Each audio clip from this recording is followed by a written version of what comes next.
Okay. I think we are live. All So, right. hi, everyone. I'm Carrie Cassidy from Project Camelot and very happy to be here today. So, I have David Toon with me, and it's great to have you here, David. Uh, Hopefully, this broadcast is working. Yeah, I'm looking at it in a different window, so I'm trying to Okay. make sure that we are live like I think we are, Well, I'm and glad to be so here. on. Thank you for having me. I appreciate it. Okay, yeah, it's great to have you here. So, let me see. Is there any way I know this is going to be put on Rumble, so Okay. yeah, just any way to to get you a little larger in the screen there, a little yeah, so it's not so much headroom up a bit up above. That's better. Consider it done. I can scoot in. That's Yeah, easy. yeah, okay. It Might even be just better on the audio. it looks a little strange when I'm up here and you're down there. I don't want to, I don't like that. But I still get sometimes it. people's cameras are different and all that stuff. Right, right. So, okay, great. So let's get started. And Okay. actually, I have more than one bio for you now that I noticed. And I do appreciate what you sent me. So I'm going to put this on the screen and so the people can take a look at it. And while I do that, I'd like you to actually introduce yourself. I can. And because obviously we've just met, and I, Yeah. I I can see that you've got a list of of your background here, which is really good, and even some images and whatnot. So I think this is a very helpful visual, and Well, it should be on my website with the link as well as on my Telegram. Once we record this, it will go on to Rumble. That will be the more dependable place to find it, that and my website, okay. because we never know what goes on with YouTube. Yeah, understood. Okay. All right. So, but we are live. So go right ahead. Well, again, thank you, Carrie, for having me. I consider it an honor. And a little bit about my background is I am from Phoenix, Arizona, and I grew up there, got married, started a family there, and then joined the military in about 2000. Well, I was 1984. This is way back in the day for a lot of folks.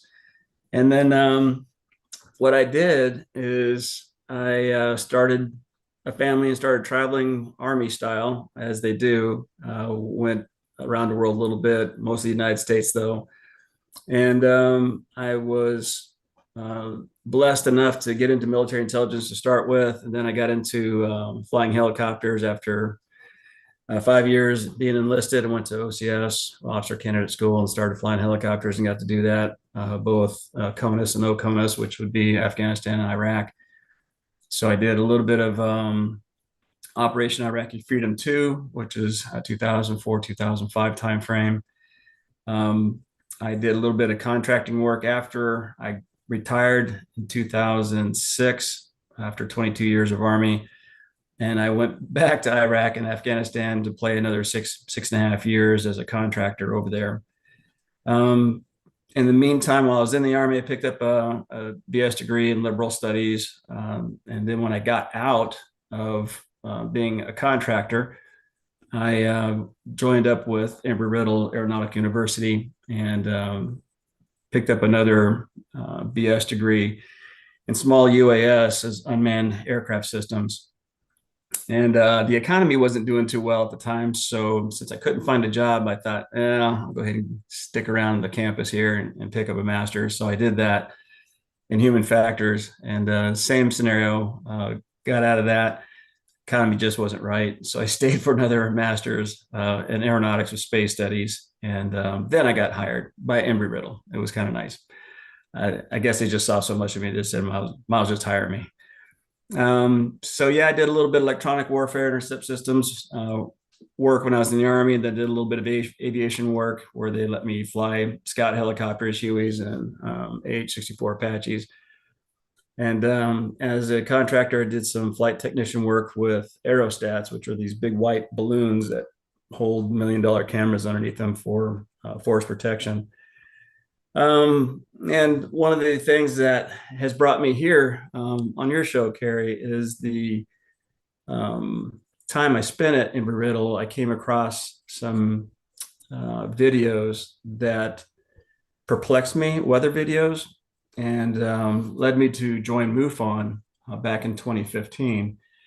And because of that, I started really digging into my childhood curiosity, which is UFOs. Been there all along, but now it started to become real for me. And after I got into Embry-Riddle and joined MUFON, I started doing some research into some solar activity. And when you do that, and you look at the solar satellite systems that we have for early warning and also just studying the sun, you'll find some interesting artifacts that are, I shouldn't even say artifacts, interesting objects that are not artifacts that I've placed on this mini bio that you see right now that didn't fall into the category of asteroids or comets or other natural phenomena you see in space and space imagery. And when I started coming across them, that's when I started digging in and thinking there's more to our life on this planet in this universe than just us. And the things I was pulling out of the NASA archives and imagery and websites were mind-boggling to say the least. So that's what I do is I chase these things that NASA calls technosignatures, which is nothing more than astrobiology on steroids, where you're looking for signs of life. And I've stumbled upon a whole archive of space imagery that contains what I think to be technosignatures, and they're in our own backyard and around our sun. So that's what led me to where I'm at today and some of the discoveries I have. And the last 9 years, I've been pulling images off NASA websites for, I guess, 60,000 images worth, and started putting them together and categorizing them, and thought I'd start sharing. Okay, now this is kind of an interesting approach. Now, I think I've already asked you this, but did you ever hear of John Leonard Walson? I don't recall. Okay, because he's out there, he has a camera and actually he photographs UFOs, right? And he photographs the moon and he photographs vehicles close to the sun and so on and so forth. So I'm looking at your images and I'm wondering when you say you got them off the NASA website. So what you mean is you didn't shoot these pictures yourself or you did? I did not a single one. I used Oh, $1 million cameras that are floating around by the sun. you did what? I used the $1 million cameras that are floating around by our Oh, sun. all right. So, well, isn't that there an assumption there that they're not hiding anything? There is that assumption, but there's also the assumption that they're missing the details within their own photography. Trust me, I take a look at lots of stuff, not just the sun. Look at the moon, all the planets. Anytime there's a new discovery or a new set of images that is 4K or even 8K, whatever they can get, anytime you can get some detail, I scour them very, very hard because the devil's in the details. If you take the time and just comb through section by section of some of these high res images, no matter what it is out in space, you might find some unusual objects. But it takes a lot of patience. And when I did that to the satellite imagery that NASA has on their websites, the SDO satellite, the SOHO satellite, and the stereo A and B satellites, those are where I draw all my archived images from. And it's on the internet. It's Carrie, you can go there right now and take a look at Sure. it yourself. And that's why I do it. It's because it's verifiable. Okay, now, okay, explain, you have a relationship with NASA, right? I do not. I have a Oh, appreciation of what NASA is putting out in their data sets. They don't okay, know but me. you don't, but okay, maybe I misunderstood one of the things that you're associated with, but you're part of this aerospace technician, you're an aerospace technician, you were involved with aeronautics and so on, Yes, but yes. not with NASA. Not directly with NASA. That is correct. I used their archives of their imagery to glean through and find the objects that I have found. They have terabytes of data, and it's just me going through it for the last 9 years. And I've pulled about Okay. 60,000 images that are worth reevaluating. And are you familiar with the face on Mars and Yes, the images that yes. Richard Hoagland has put out? And have you ever talked with him at all? I have not. I'm more like a one-man band who's just now decided to go on tour. Oh, It's been a while. I keep things quiet, and I've just built up too much data to sit on it anymore. So I built a website. I'm starting to talk to folks like yourself and get my data out in front of people so we can have this conversation and actually have something to look at. okay. So I'm going to pull up one of these things here. Hopefully, never can quite find what I'm looking for when I'm looking for it, of course. But there's this thing out here, and I don't know. Maybe you didn't write it. Maybe somebody else created it. Okay, so hold on a second. I'm gonna There might be rumors out there about me. I just don't know. no, no. This is not rumors. This is it's kind of a quasi bio, I think, but it's different than the one that you're showing. And I was just it. I guess this is the back of your book. Is that right? Yes, that's the back of my book. That is correct. Okay. So there is some interesting information here. So this is what I was kind of looking at. The objects identification at the Emory Riddle Aeronautical University Astronomy Department, Daytona Correct. Beach, Florida, Correct. where you were a student. Okay. So can you explain that bit? Well, it was kind of funny. That's where everything started. I looked at a weather radar one day right before I went to school, thinking I needed to get an umbrella. I wasn't sure. I'm in Florida, by the way, Daytona Beach area, and the weather radar showed a bunch of little macro bursts all across Florida, but there was no clouds. So I went to spaceweather.com to take a look at what could have hit us, like a CME or whatever, and I didn't see it, but I saw some really strange stuff in the space images that are archived, like I was saying before, off of the solar satellite systems. And what I did is I took these um, stills, screenshots that had some peculiar shapes in them. And again, these are all satellite cameras. They're just aimed at the sun. And I took it into the astronomy department, which was actually above me at the time where I was going through my studies. And I walked in with about 10 pictures and I said, hey, I'm not a student in your department, but had some questions about the SOHO satellite system and images that it's producing. There's some really crazy things in here. So I went into the department chair and he was kind enough to give me about 5, 10 minutes of his time, or at least one of the scientists that were up there, who's also a professor. And he looked at my images. I only had 10 at the time. And he kind of patted me on the head and he said, David, you got to understand a lot of this stuff. There's cosmic rays, there's artifacts within the camera system itself and the lenses. And he just explained everything, as gently as possible, because I wasn't in that particular department or going through that field at the time. And he was explaining how certain objects really weren't objects. They were cosmic rays, or I was seeing stuff that was, high energy particles. But on three of them, 3 out of the 10, he looks at them and he said, well, you know what? I'm just not sure about these.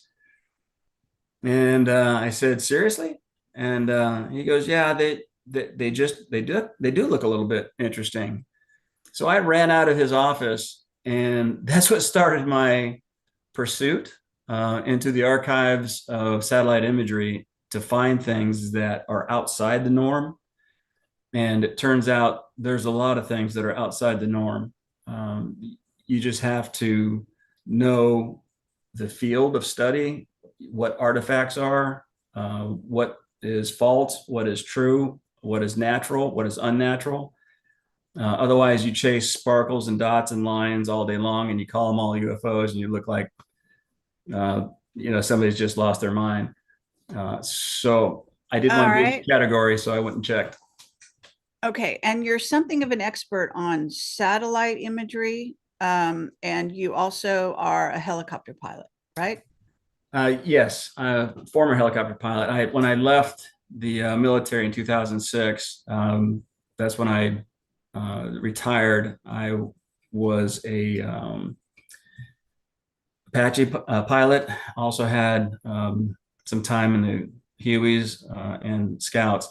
So I've got a lot of airtime. Most of it's in the United States, some of it in Iraq.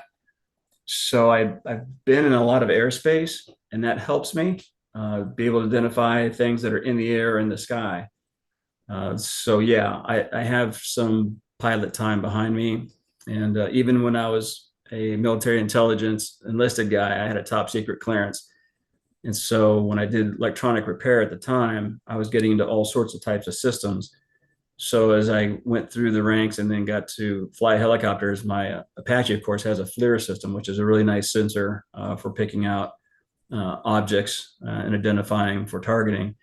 But I understood sensor technology from the get-go. And so picking up satellite images off of the SOHO and SDO and stereo, I understood the technology behind what they were doing. JPL, I think, put together a lot of these camera systems.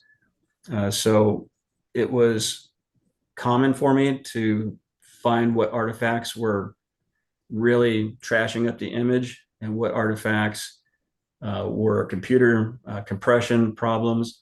But there were still things within some of these images that didn't fall into any artifact category and that didn't fall into natural category like comets or asteroids.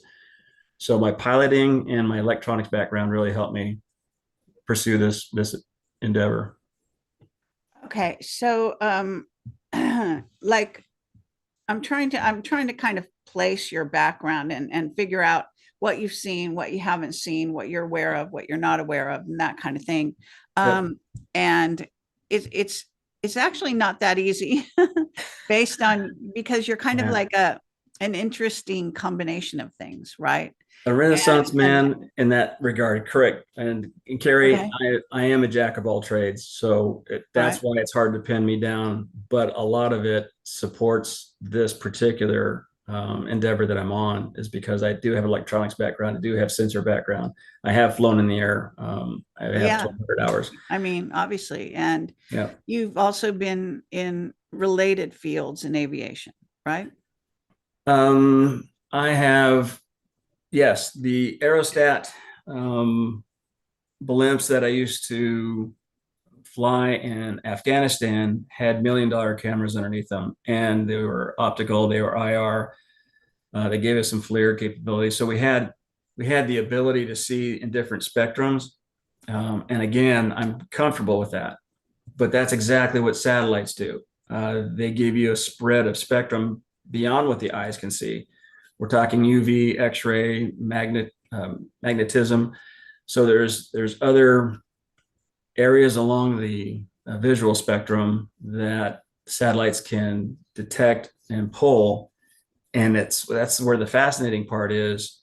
That's where most of my techno signatures are found, is beyond the visual spectrum, but into the ultraviolet.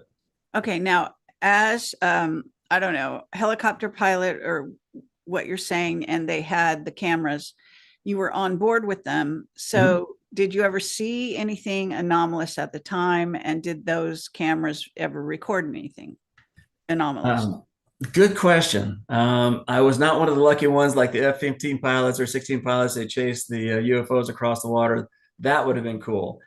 Uh, Unfortunately, the AH-64 Alpha model that I was flying had some of the first generation FLIR systems on them. So what we were able to discern, technically, was really battle related. We weren't air to air, so I wasn't looking in the sky. It was mostly the ground area of operations. So I don't have anything that ever flew in front of my system other than low flying birds or maybe some white-tailed deer on the gun ranges.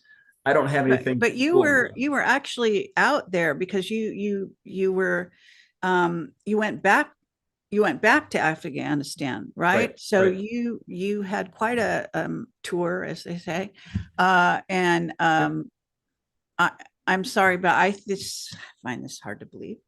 And so I think that out there there would be even if you didn't have it happen to you directly, then there would be others that would talk about those kinds of things, coming I across something that they couldn't explain in the skies yeah. at night, blah blah blah. I had one instance when I was in Afghanistan in the Far East sector, right up against the border, and it was looking through our camera systems, and we had an engagement in the village below.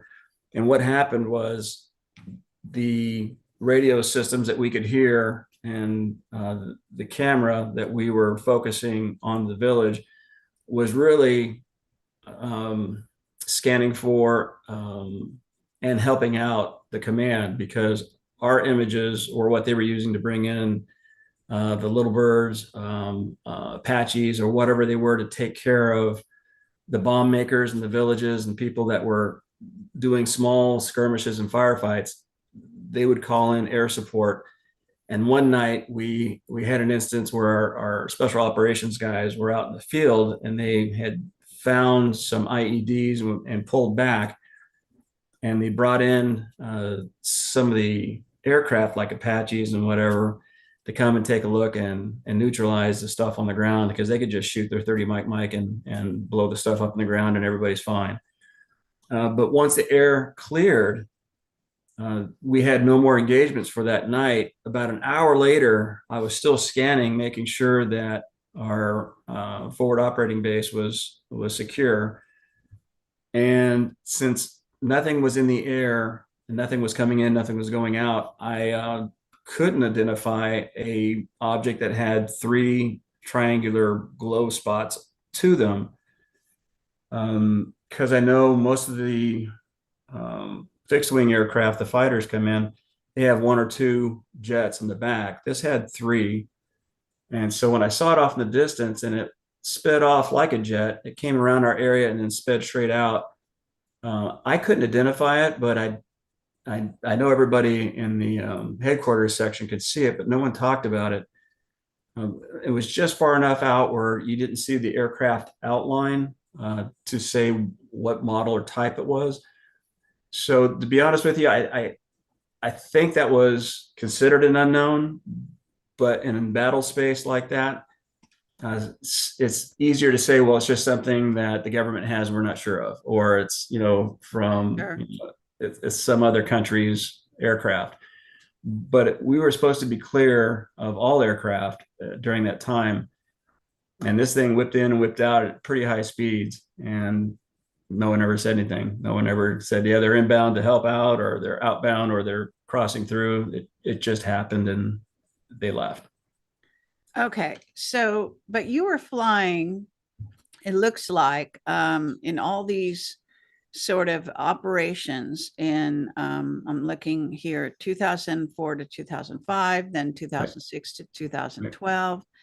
And then I guess then that's kind of more or less, you might have, I'm not sure if you had any flight time after that. No, it's pretty much school bound after all that.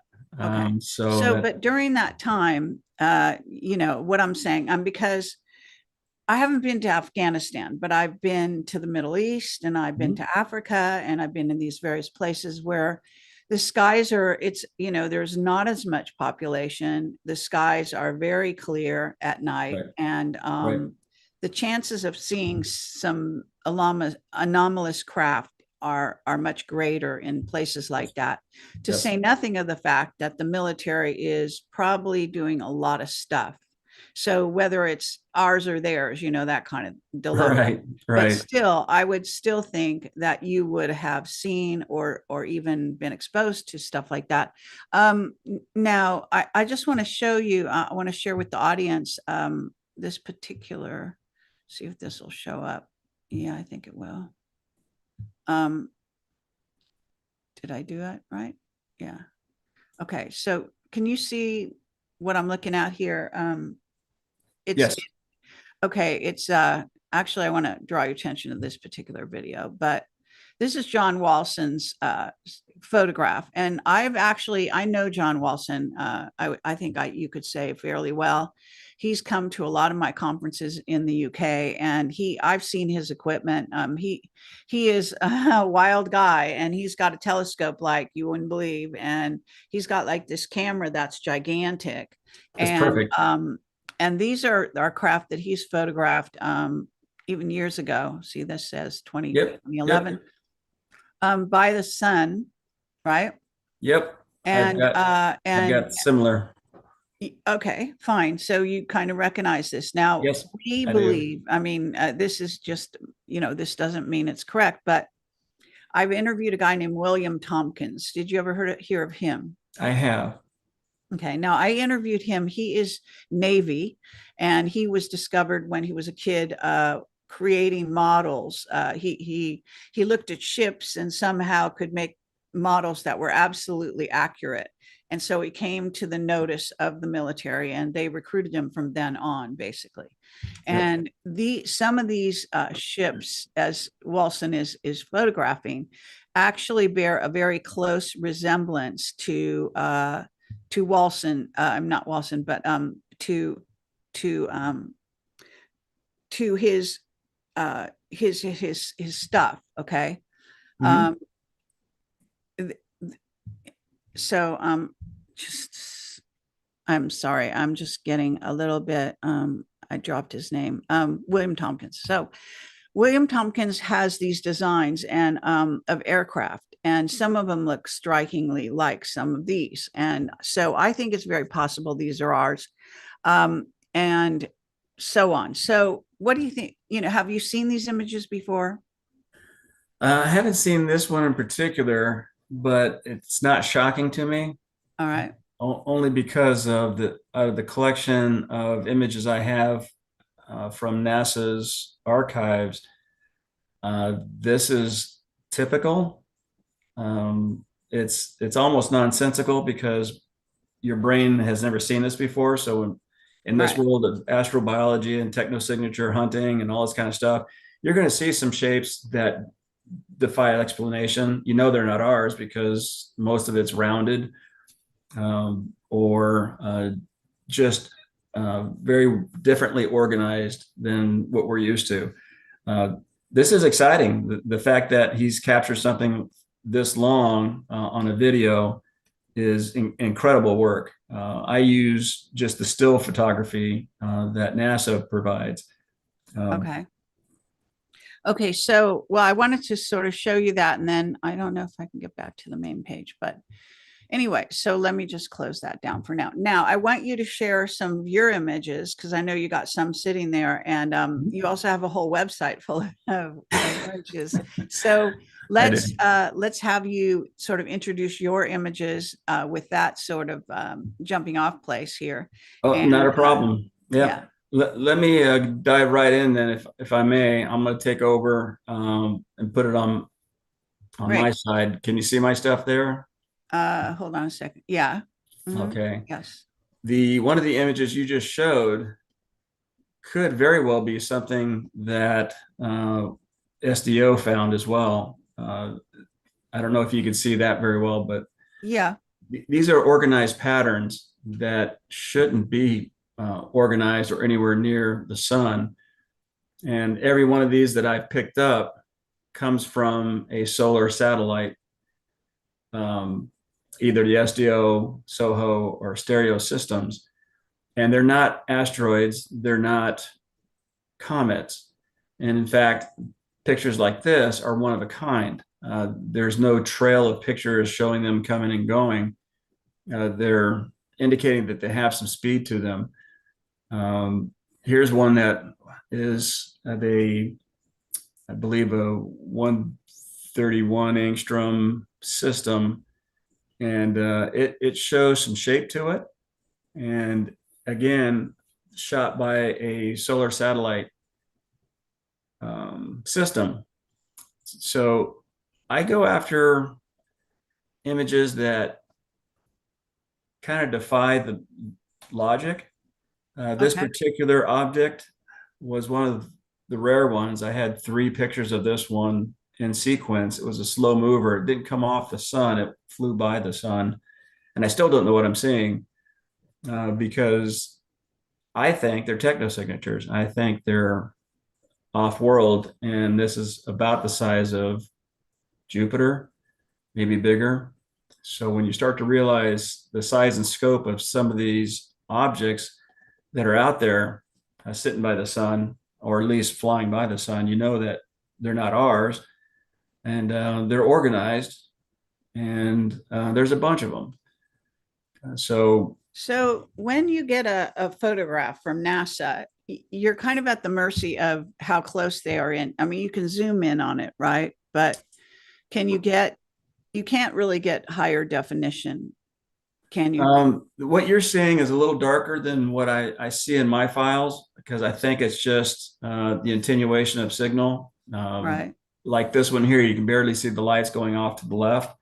Hmm. But the original picture, which I do with all my pictures, I give it the date time group. So if anybody wants to look up the SDO file of 2013, February 24th at 23:01 and 40 seconds, you'll see the 4K image that I'm looking at, and it's a little brighter.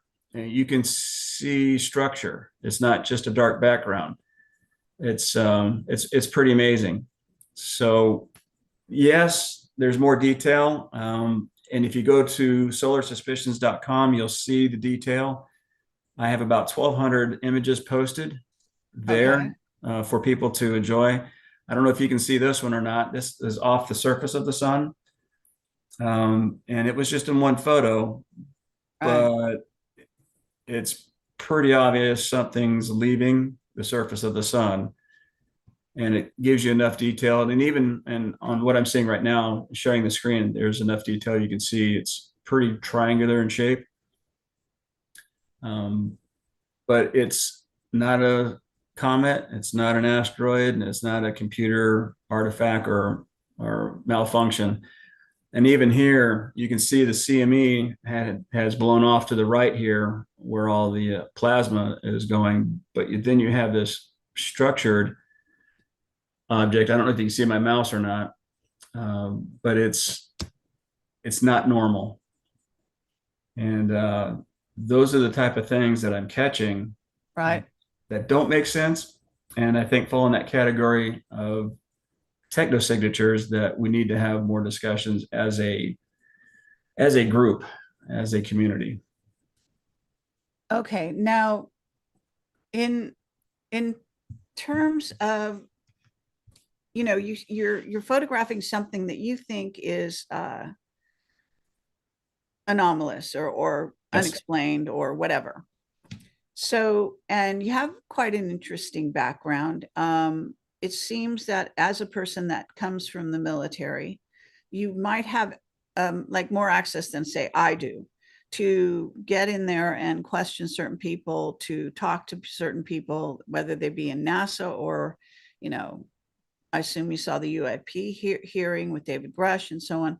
In other I words, did. these people are, they're showing Tic Tacs, which actually I have discovered, I don't know if it's correct, but there's a documentary out there called, I think it's called Walking with the Tall Whites. And in the documentary, Charles Hall, who's military, former military, who was based out in the Nevada. I'm sorry, why you're laughing? No, it's so many military ties going on in this field. Right. So anyway, Charles Hall was based as an airman out in this very desolate area of Nevada. Yep. Um, and I forget the name of the place, but anyway, and in the video, he talks about Tic Tacs as being scout craft for the tall whites. Now that's very interesting. I mean, just in passing. And this, I think this video was before the UAP hearing and before even the disclosure of so-called tic tacs caught by our, supposed military. I think they were caught in the skies on the West Coast, as I recall, but I could have that wrong. Anyway, my point being is that I think that the military is, obviously covering up, and to use the tic tacs that are a scout craft belonging to the tall whites. And we do business with the tall whites. They have a base that we've allowed them to have. They were actually here before us having a base, but nonetheless in the area of, it's not Area 51, but it's north of Nevada and I guess more S4. west. It's more west. It's not S4. It's kind of like, it's a certain place. You can drive by the little town there. I don't know why the town's not coming to me, but anyway. So my point being is that, and they have like a fake front to their base. That's a fake mountain, illusion of a mountain. And they're flying craft in and out of there all the time. And our military is fully aware of it. In fact, they actually assist our military in certain ways. Okay, so it's an understanding that they have. And if I've read all the Charles Hall books. I've met him in person. His wife wouldn't let me interview him, even though I was talking to him because she's trying to protect him or whatever she's trying to do.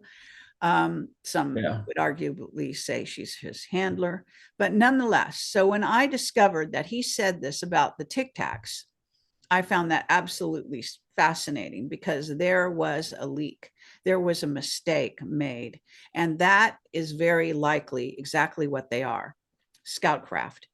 And they aren't, and so there were others that talked to me and tried to communicate that some of the craft that they photographed, not only the tic tacs, but there were a few other kinds of craft, at least one other kind that they photographed. And I think it was actually off the coast of California, San Diego area, if I remember. And so what we're talking about is that you're showing images that NASA has photographed using satellites. You've analyzed them that we could see with the naked eye that they're extraordinary, right? The size, the complexity, et cetera, et cetera. And so you could have to say to yourself, why didn't David Grush bring those images forward, And, and then I've got my friend, John Walson, who he used to actually be military and spy for the Queen in a way. Okay. Depending on how you want to classify him, right? He's an expert photographer in every way, as well as with filming, right? All kinds of stuff. And he's been doing it for years and years and years. And he actually carries this gigantic thing on the back of his truck and goes to locations and so on and so forth. He lives in Great Britain. So he captures, he has shown me, and we were on a rooftop in Malta at night at a well-known restaurant, hotel there, and photographing UFOs as they were flying by. It's not that hard. It's, and Courtney Brown and his remote viewers are teaching people how to use infrared. So I have two questions for you. Okay. You're aware of, I'm assuming you're aware of this sort of dichotomy going on. So I'd like you to speak to that, but I'd also like you to explain why it is that you sort of stopped at analyzing photographs other people make and never tried to do your own. The short answer is it takes a lot of money, patience, and time, and photographic prowess to be able to capture what some of your other guests have done. And they have talents and talent sets that I don't have. And I never mastered the camera. And in fact, my iPhone is it. I have nothing else in the house other than my iPhone. And I really wasn't even planning going down this road in 2015. I was just trying to get a degree in small UAS systems, and was not, make a long story short, life found me in this endeavor. I wasn't looking for it, but when I stumbled into it, I couldn't stop. It's it's just that simple. Now, being in the military and the things you're talking about, and having had a top secret clearance myself and working within that community, I truly understand compartmentalized information and how projects work. And somebody could be working on something space related right next to me, and I'd never know it because I didn't have a need to know. Um, Sure. and that's how the intelligence community works. They make sure they stovepipe and silo certain things and then shroud it and shield it. So only those people working within that particular area are aware of just that slice of what they're working on. Even they don't have knowledge of next door. There is no getting to know your neighbors next door in the intelligence community. Everybody has their mission, and they all go through what has been given them as a goal. And once you hit it, you just keep doing it. But they only give you slices and pieces. There's only a small few at the top that can see all these projects and programs, and probably 5, 10, 20 people at the max know everything. That's how tightly held this type of operations dealing with UFOs are. Even the folks that are dealing with reverse engineering, which I know is happening, they don't get to see all the systems. They just work on their one system. They'll get a group of scientists and they work on one system until it's figured out. So there Okay, is so but much. you are on the internet just as I am, and you Right. can access this information just as I have. And you must have, again, I think I asked you if you watched the UAP hearing. I And did. so you must be able to put two and two together, like any I can. intelligent person. You don't Yep. need a top secret clearance Yep. to do that. Nope. And so in other words, I'm not sure, everyone has their sort of motivation and what they question and what they don't. And maybe um, your information and the way you're approaching, I don't know if it puts you in danger or not. I mean, to me, I'm, it's pretty tame, but maybe it's not because you're military and I don't understand that. In other words, I still want to say there's a gap here. Okay, there's a big gap. I'm And outside. I'm an outsider, Carrie. That's right, what's happening. I'm not part of the group. I'm not in military intelligence anymore. I'm not right. flying anymore. I just happen to be a student that stumbled on to something that is profound. I am not under their control. They don't have a license they can take away from me. They don't have And money. that they don't track you as far as or follow black Well, helicopters or any more than the rest of us. But yeah, I think what you're implying is I'm not on the inside. I know about the inside. I know how they operate on the inside because I was one of them. I just wasn't in space operations or that particular group. Do I believe they exist?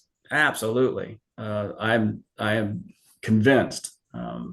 But my little quirk in life is I found what everybody has been looking for in the sense of techno signatures. Even NASA put out a seminar presentation in 2018 in Houston, Texas, saying, "Hey, we're looking for techno signatures." Well, I didn't know they had a symposium on techno signatures until 3 months later. And even then, I didn't have all my data like I do now. So they're writing it in the astrobiology books. NASA will openly discuss technosignatures with anybody because they're still looking for them. They just haven't talked to me yet, and I'm about to introduce myself. Uh, oh so we're on the cusp of some really deep dialogue, and I'm hoping the astrobiology community gets a hold of this and does the analysis with me because it's going to take some peer reviewed iterations to make sure what I'm seeing is what I'm seeing. But there's so much of it that I bring to the table enough information. I think that the community will start to have this conversation of, hey, it's possible they're in our own backyard. We don't have to go light years away to find them. They're here. Even so, in fact, Carrie, I've got a picture I want to share with you real quick that kind of iterates this.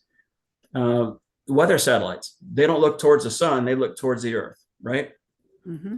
And so I had come across a weather satellite.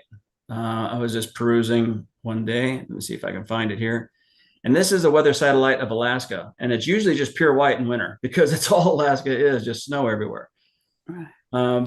But this object was found in between two iterations of imagery that was over Alaska.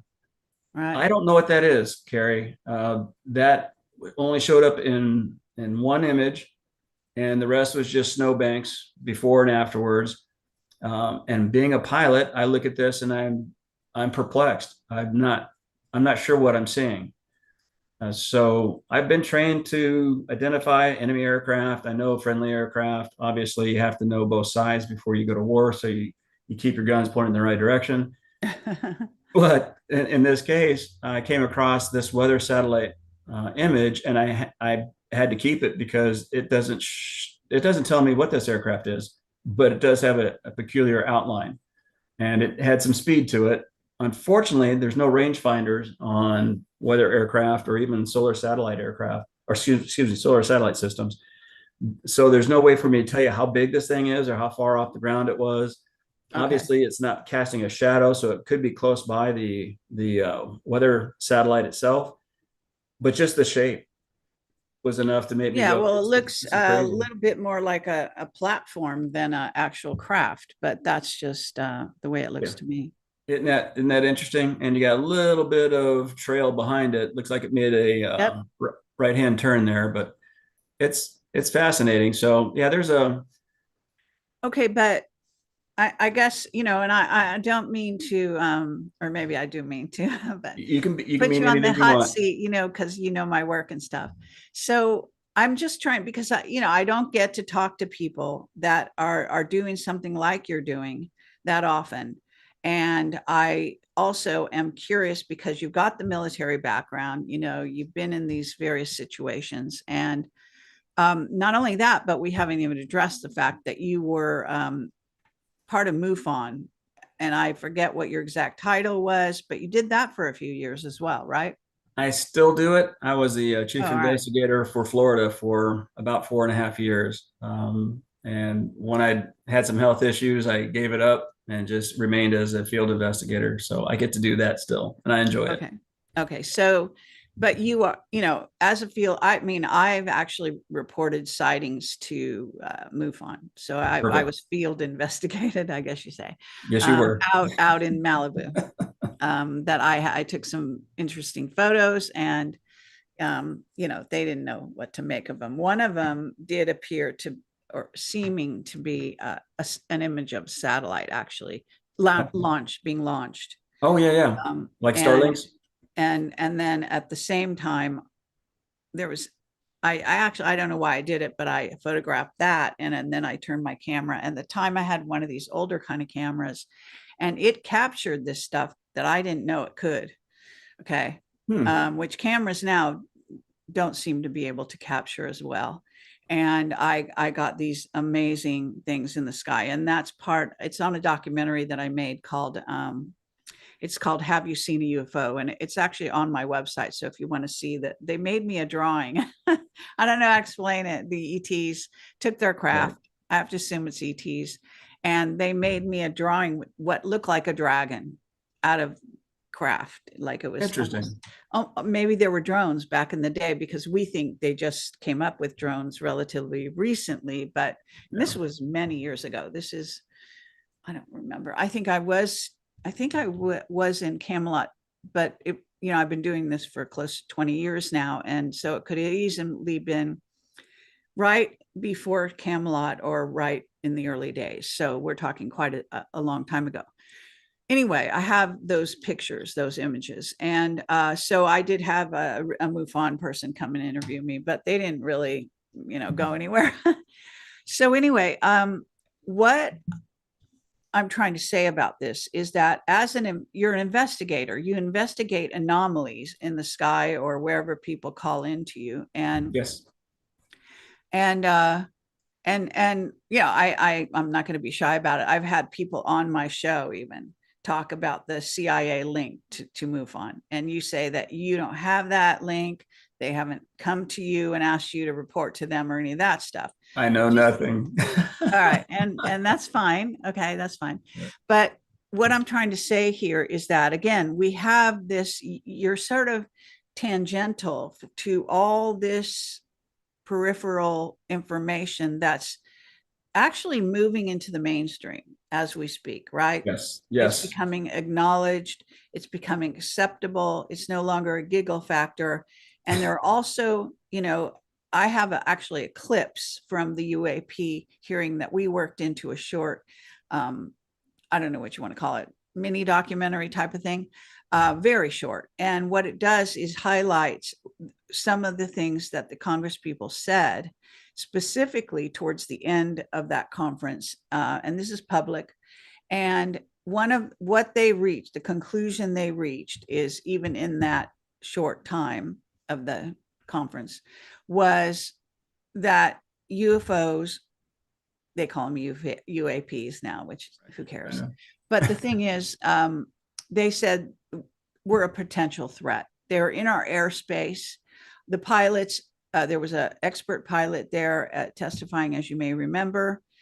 And he even said that they could be a potential threat. They didn't know, they couldn't handle their capabilities, like in the midst when they came across them, and so on and so forth. So this is what concerns me because I'm very interested in the secret space program and why it is that people are so in denial that Congress has to. This is a year ago. I've been doing this for 20 years. no, And for example, Corso was investigating this for the government, and right, he was a general back in the 1960s, and they want to pretend that crash retrievals weren't already happening then.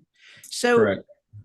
you can't be in denial as to whether there's a secret space program. So I'm not going to ask you whether you believe that. Okay. But what I am going to ask you is, with that knowledge, okay, how do you put these pieces together in your own mind? Are you just happy not to question and just go about your business because you don't want to be killed? Or what's your story? My story is I'm untouchable except for the black sedans outside the house. Uh, that can happen anytime. I get that, but I'm retired, and Sure. I'm like a stamp collector, but different. Okay. I collect techno signatures, and that's how I see myself, and that's what I do at night. I All just go right. through all the images and do the different satellite systems and archives. I just go to the internet and pull them down, except I know what I'm looking for.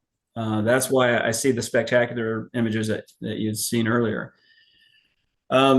Here's my thought of being almost 10 years in MUFON, searching this stuff myself. If there's two camps, there's no such thing as off-world life. That's the Fermi's paradox. There is no other life but ours. If you're in the other camp, that there's a possibility, or you're a firm believer of off-world life, now you have to say at what levels, where are they coming from, where do they live, how do they get here? Because I think the Senate hearings ended up with even talk of extra dimensional beings, extra dimensional presence. Okay, so at what level do we start? Well, if we start on Earth and say we have probably beings that aren't human here, and we also believe there's beings on other planets and star systems out there, we don't know how long they've been successful at what they're doing. I do believe that we're millions, if not billions or trillions of years behind some of them. But in that regard, that would smear the canvas of all the colors. Every level of society that you can think of, to include ours, we're just now getting out into space and stretching our legs a little bit, throw a couple of probes out here, and a Parker probe at the sun. We're just now becoming a spacefaring society in the last 100 years. What if we have hundreds of thousands of other species and planets out there that are well ahead of us. We probably have guys flying by the sun and some of the stuff I'm capturing. We probably have societies that do nothing but live on these craft that they've created, or they've captured a sun and have created a structure around the sun, the dinospheres. There's extra dimensional aspects to this. There's conscious and subconscious aspect to this. Those who can remote see, I think, are actually tapping into a capability of humanity that we're just now revisiting, and have the ability to see instantaneously wherever they focus. I don't know how that happens, but there's such a spectrum right now as we speak of other life, in my opinion, that we've got the Flintstones, which is us. We're just barely getting in our cars. We're pedaling with our feet and we think we're doing, great stuff. And then there's the Jetsons, and then there's extra dimensional beings that we can't even fathom. Some can, I can't. So there's a whole spread of technology that's happening. Every society has a different level, and they've mastered that level, and they probably drive by here with what they've got. The Chevy, a Ford, a Corvette, whatever they got, they're flying by either as a visit, trade. Something's going on that's much greater than the planet, in my opinion, because I think God's creation is that much greater than what we've been told. Plain and simple. But okay, but if you know that there's this, look, have you ever been aware of the underground bases, for example? Absolutely. Okay. So you're not naive in that regard, right? Nope. And so you're taking these photographs. In other words, well, let me go to a different direction. Have you ever had missing time, been abducted, been face to face with any ETs, ghosts, that kind of thing? Not that I'm aware of. I have simply have my part of life, as I understand where my life has taken me, has come to this point of sharing something that everybody's missed. There's sporadic pieces on YouTube. You see people say, hey, look at this solar, whatever, and it's kind of cool. I now have over 60,000 images I can categorize. And in fact, what I offer this discussion, if I can share one more time, Sure, is that some of these are so prolific that I can categorize them now. Each one of these you're about to see is a different day, a different sensor, a different year, but you'll notice there's a commonality to each one of these objects: sitting by the sun, flying by the sun, and that's not ours. I'm pretty sure it's not ours. We've just now got the Parker probe out about 4 million miles away from the chromosphere. That's a feat in itself. These things have been out there 2006, 2007, 2008. Some of these are later, some are earlier. But I can now categorize stuff. Just like if you go down the road and you say, hey, that's a Chevy dealership. Well, all those look like Chevys, or all those look like Fords. okay, let me ask you about the way the signature looks. Is this that it photographs some kind of light signature that has to do with the trajectory of the craft, but the actual craft, are we trying to say that the actual craft is this little white design Correct. here? Correct. Okay, so the actual craft is there, but that's its trajectory, its path, right? I'm not 100% sure on the path, because some of them don't have a line or a path Right. to them. They're just craft. My point was they're similar in nature. They Okay. have similar attributes that I can start to throw them into a certain file, and now I have to name them. I don't even know what to name these guys. All the ones that fly by the sun I call solar centric objects, because I'm looking at the sun and they're objects near our sun, so they're solar centric. But when I start putting categories together like this, I now have to figure out, what do I name these guys? Is this a Cadillac? Is this a Chevy? what model is this? Because they're common enough, even though they're spread throughout the years, that if I saw another one, I'd say, oh, I know exactly what that is. Um, so I, Carrie, I just don't know what I'm seeing. And that's Right. part of the discussion I need to have with astrobiologists.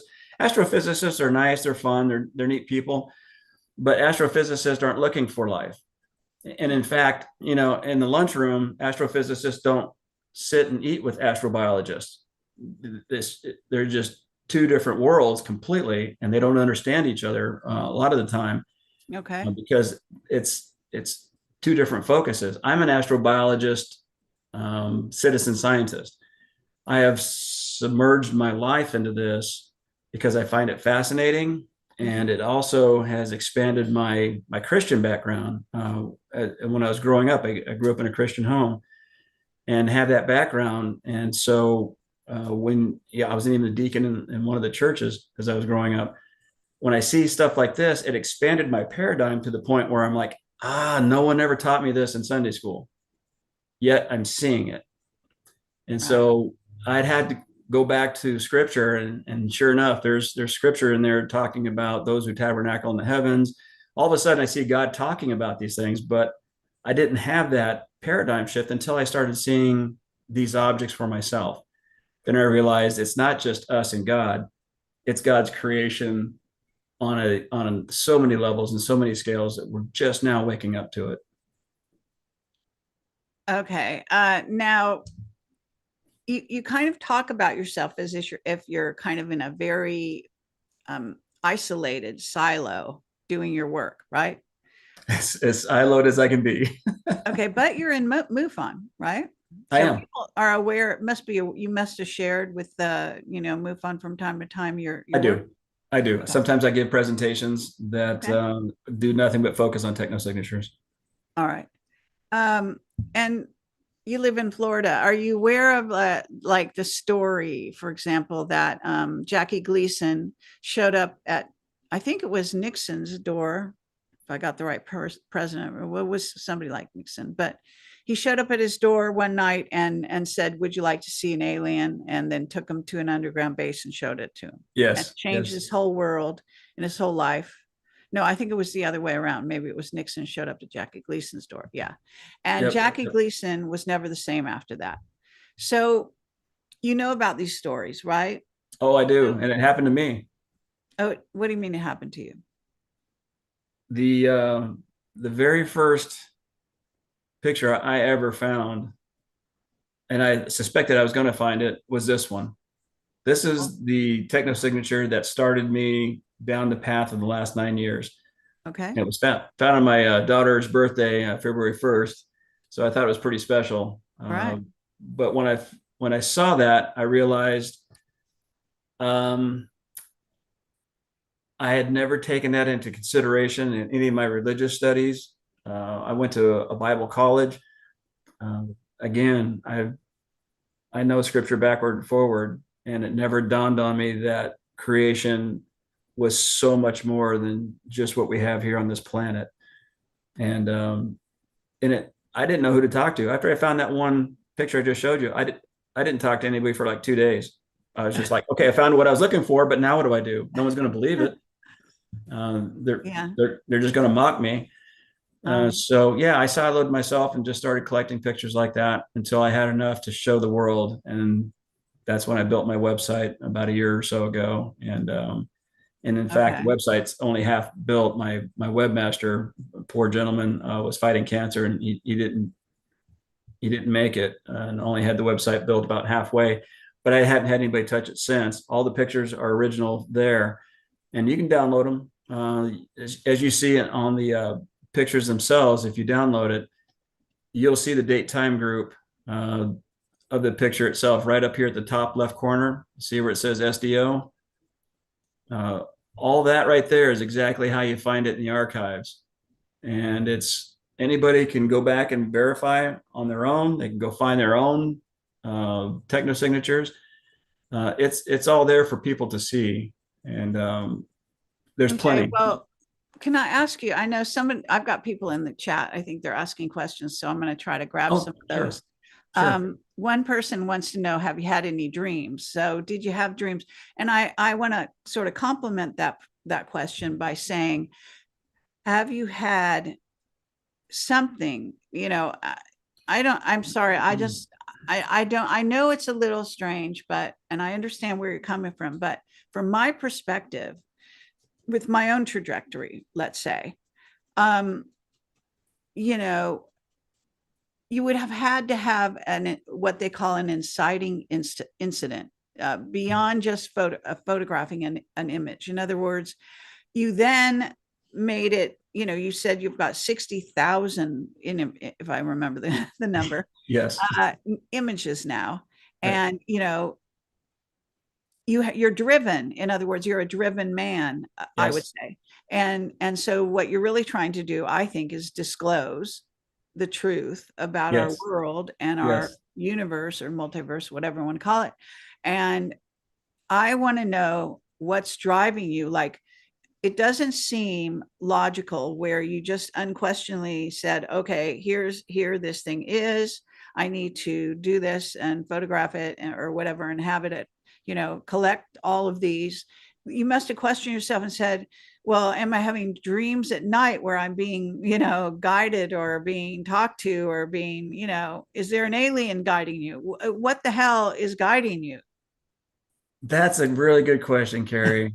I spent most of my teenage years up in Sedona, Arizona. All right.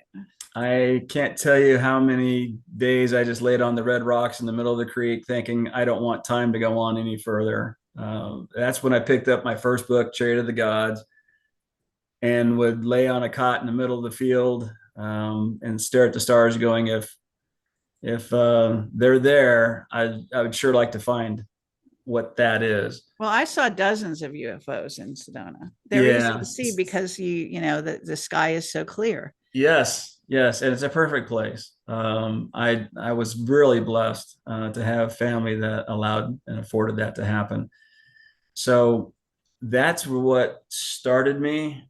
I I think that's probably the spark that stayed in my soul, up until the point where I started looking at space imagery, and then it hit me. I found a whole plethora of it.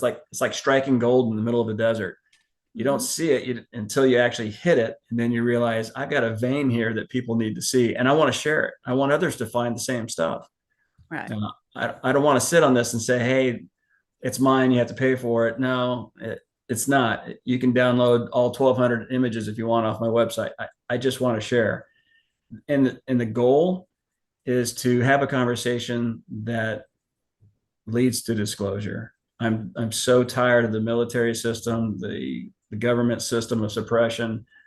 I know it well. I know how it operates. I swore my life to defend and the Constitution. I get all that, but the Constitution never said you should suppress information from the people, and that's Right. exactly what's happening. And so this is kind of my way of saying I get to help out in this battle, in this fight, and I get to do it with data that NASA doesn't know about, even though it's their own images. I make NASA tell on itself. That's kind of why I haven't had a discussion with NASA. I kind of know what the discussion is going to lean towards. Um, so I want to get it out to the public before NASA knocks on my door and says, "Yeah, we need all your stuff."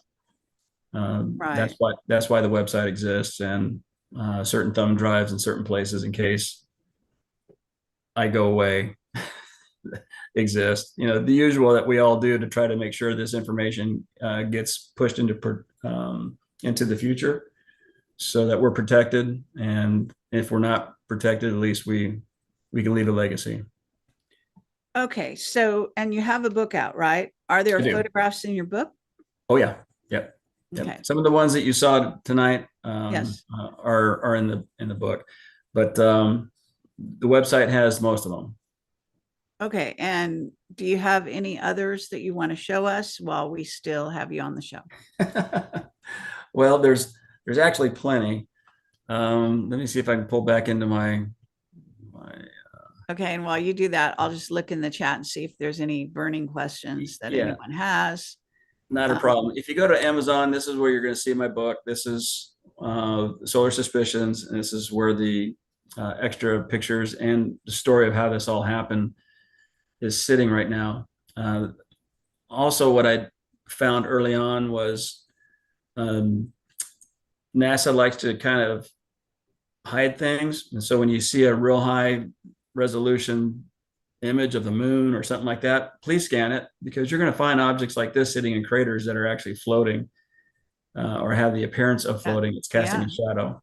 that's Uh, very possible. yeah, that's nothing more than just looking at the moon carefully when an 8K photo comes out that they say, hey, take a look at this. It's the highest resolution you're going to get of the moon. And I'm like, oh, I'm all over it. I'm going to check every crater I can. So you'll find stuff like that. Even Neptune's moon has some type of structure sitting here that's nonsensical on the surface. And Right. anytime I get a space telescope or weather telescope looking at something, I'm right behind it. So that is basically what I do. Is I look for stuff that's anomalous Right. and hard to describe and hard to um, I, um, rebut, because it's in your face. Yeah. Everybody can look at this and they can go to the same website. It's kind of like putting my camera out on full display. Well, NASA's already done it for me. I'm just Right. going back and saying, hey, everybody, in case you haven't seen the latest in NASA, this is what they have. Well, there is a precedence for that in the sense that the face on Mars, there are images from Mars that I think came from NASA that were analyzed later by certain researchers, and they found things like there's a robot skull, like a head, laying in the sand. You might Right. have seen that one. I And have. there's all there. I mean, there, you can spend, there's people that have spent, days, if not years, demonstrating those images. And some are, look like petrified animals, all kind of weird things. Right. Yep. That's true. So those people were doing that too. So you're doing something a little different and more, I mean, with that has logic behind it. That's all I'm saying. So, Here, here's the last one I want to show you image all wise right. that will hopefully make your guest go, hmm. This is a C3 sensor off the Soho. It's supposed to look at the sun, and the disk in front of the sun is to keep you from seeing the surface of the sun, because the sensor itself only looks for CMEs. It only wants to see what energy is coming off the surface of the sun. It doesn't care what's happening on the surface. It cares what happens coming off the surface. In other words, like a CME directed towards Earth, this sensor can tell that. So the sun is directly behind this. And this, you can see it's 1996, May 24th at 8:26 UTC. When this image was taken, let me pull this back out. And right afterwards, I shouldn't say that. Then there was an image, and then right afterwards was this image. But in between, I came across this. And for your viewers, it looks like a bunch of garbly-gook. It's not a comet. It's not an asteroid. It looks like something failed possibly in processing, but it isn't. And when I Well, blew it doesn't up, it look like craft, a bunch of craft flying across the camera lens or whatever? exactly. So when I blew it up and lightened it up, all of a sudden I realized I think the camera is looking through a craft, because it has structure. It has flat surfaces here and here. It has a little guy here looking like at a console here. It has a guy looking around the corner of something. There is so much strangeness to this that when I listen to Bob Lazar talk about his first view inside of a ET aircraft, he said it's like a wax system that has been melted a little bit. He goes, it's nothing is flat, nothing's squared off. It's all rounded. It's all drippy. It's all like a wax system that got overheated and started to melt just a little bit. And I thought that was the strangest description until I went back and looked at this image and realized that's what this image is. I don't get any of this. It does have some flat surfaces in it. It looks like I've got somebody here. I can't tell if that's a head or not. I'm looking at the back of some guy here. I don't know who he is, but it is so anomalous that I didn't know what to do with it. As a matter of fact, I didn't share this with anybody until about, I'd say 4 years ago. I showed it to about 5 people. And then this year I started sharing it more and more. Well, Because I mean, I'm trying to figure out, I know what it looks like to me. What does it look like to you?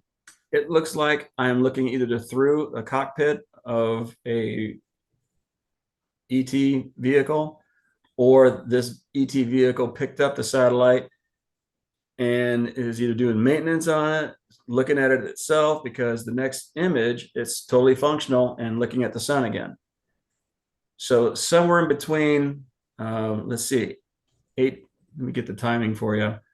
This image was 8:26, 5:24, 8:26. This image is 5:24, 9:50.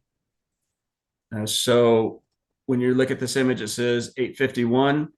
Somewhere in there, in that 10-minute span, this was created. And that's the black and white version, just to show you a little bit more Okay, of the so structure. just to be clear, that's what the satellite saw when Yes. looking at the sun, Yes. and its focus changed. I Its mean, focus it changed. suddenly zoomed in, it looks like.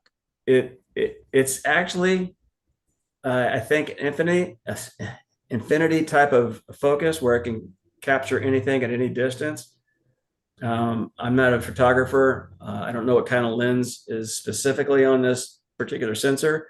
I just know it didn't turn away from the sun. It's simply taking pictures, and this thing got in between it and the sun, and it's a perfect picture of structure, organization.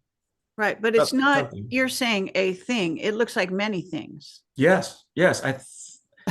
If I were Uh, guessing, man, I think this was on a UFO. It got picked up by a UFO and it was still functional. They forgot to shut it off and they got a selfie. I don't know. I'm guessing. uh-huh. But it's weird enough that I went ahead and put it in my file and said, Well, this one's got to be personally, analyzed. I think that somehow, well, this is just me. I think that it, in other words, the satellite always looks at the sun at the same focus distance. Correct. And it looks like that's what they tell us, or that's what they show us normally, is that where it's really distant, right? And you can't tell much. But Right. suddenly the focus changed. Maybe they can change it at will. And someone took a picture, a still of it, right? So it changed the focus. It like zoomed in on the sun. It zoomed in on that. Is that right or not? The cameras are so well stabilized, they have to be, so that it doesn't uh, But you can have add data. a satellite with a camera, and you can operate it from the earth, from the ground. Right. And in some satellite, well, all satellites have a calibration system where they roll until the system, the platform, and then reorient. That's not what was happening here. It was taking normal pictures, looking for CMEs, and in the series of just blandness, there was really a non-energetic day for the sun's surface. All of a sudden, this appears and it goes back to doing its thing. It's just bland. So whatever stopped us within those minutes of the image on either side of showing nothing, this appears. And to have taken the satellite and move it all the way around or to someplace else or whatever, takes intelligence. Was it us? Was it them? And what are we seeing? I don't have those answers for any of it. I just wanted to share this picture and say, this is so unusual. that this is part of what drives me. I would love to find another one like this, because 2 or 3 witnesses are always better than one. Yeah, well, that's actually a very fun photo. All right. Well, I'm trying to sort of get into your head, I guess you might say. And I'm trying to, so because I think that my audience wants to understand what you're doing, why you're doing it, and how far you've gotten with it or how not far you've gotten, which is, I think, more to the point. Because, Right. you know, if I you could just, show these images, I don't know, 3 of your best images to a newspaper, for example, what are they going to do with you? Just say, no, thank you, and we're not interested? I mean, I guess it's possible they'll do that, but I mean, this is evidence, right? Evidence. yes. And it is evidence that can't be ignored unless you just don't want to talk about it anymore. And that's good. Everybody has a choice. Sure. For a lot of us UFO enthusiasts, and most of the folks I deal with the cases that come in, that we work with people that are just normal, everyday people that have had an experience, and they don't know what to do with themselves. They're emotionally affected, and they just want answers. And the number one answer is, am I losing my mind, or are these things real? Because I don't think I'm losing my mind. I just had an experience that made me feel that way, but I would like to have verification that I'm not losing my mind. That's what I'm doing with my stuff, is saying, guys, you have no idea how much archive material has evidence that I'm bringing forward. It says we're not losing our mind. We really need to have this discussion. We as a society have to stop suppressing this. I mean, the United States suppresses this to the point where, as a pilot, if I saw a UFO, even if I did see a UFO carry, I had no place to report it. Right. And even Well, when the American Airlines pilots recently, I think a year ago, saw a UFO, that you could hear the chatter back and forth. Hey, tower we just saw, it looked like a silver bullet. Is anything else up here? And blah, blah, blah. And they were told, go tell it to the FBI. Really? That's the reporting system that the FAA wants pilots to use, is to go tell it to the FBI. yeah. Pretty sure that's not the right process, nor should it be for our country. Other countries are wide open about it. Man, they Yeah. almost celebrate this stuff. Much more so. But the Mhm. US is so involved with it that they think we don't know how involved they are. And they think by suppressing it, we're just going to walk away and go, yeah, you guys are right. There is no such thing. No, we're all over it. The whole community is over it. America's done Sure. with all the suppression. I'm Right. done with it. But by making NASA tell on itself, I'm in danger for doing that, because they have just a massive amount of images I haven't seen yet that are still on the websites. And I'm hoping they don't scrub them, because that's where I do all my mining. So that's another Right. reason why I've kind of siloed myself, and until now, is I wanted to have enough evidence to go, yeah, you can take these websites down, NASA, but I already got the goods, and Right. here's what it looks like. So let's stop pretending. Just tell us Mhm. we're in contract with certain alien species. Tell us that we have certain capabilities for free energy. Just say so. Stop treating us like children, and let's get on with this life and make it better for everybody. Right. Absolutely. That so that's kind of what drives me internally. Okay. And Well, thank you, David. I mean, I think you brought enough forward where people can sort of begin to decipher and understand you, and I'm hopefully hoping. you'll get, more interviews and more coverage, and people will, pay attention to your work. And at some point, I mean, Tucker Carlson has to be looking at your images going, hell, what the hell is this? And why aren't we talking about it? Right. Well, Carrie, it's folks like you who are gracious enough to host me, to be able to say what I need to say, and put it all 9 years within an hour's worth of chat, and it really does help. So I thank you and appreciate you for all the work Oh, you're doing. thank you. Thank you very much. All right. So I have scanned for more questions. I don't see any doesn't mean they aren't there. I'm still, it's not that easy. But as far as I can see. So I'll wrap this up, but I do want to give you the chance that if there's anything you want to say while you still are on the show, or show for that matter, we've made a good inroad here, and I think people can get your book and they can go to your website, which, could you repeat the website again? SolarSuspicions.com. Solar Suspicions with an S at the end, Yes. .com. Yep. Okay. And I'll put that on your page as well on my website. That's perfect. Thank you.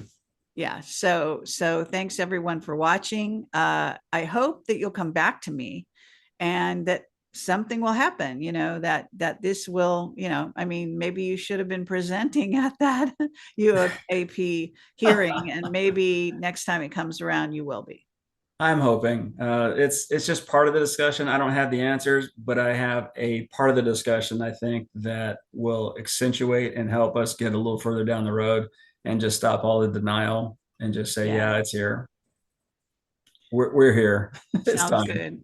And they're here. And they're here. Okay. Exactly. All right. Well, thank you again, and have a great day, everyone. Take care. Bye-bye. Thank you, Carrie.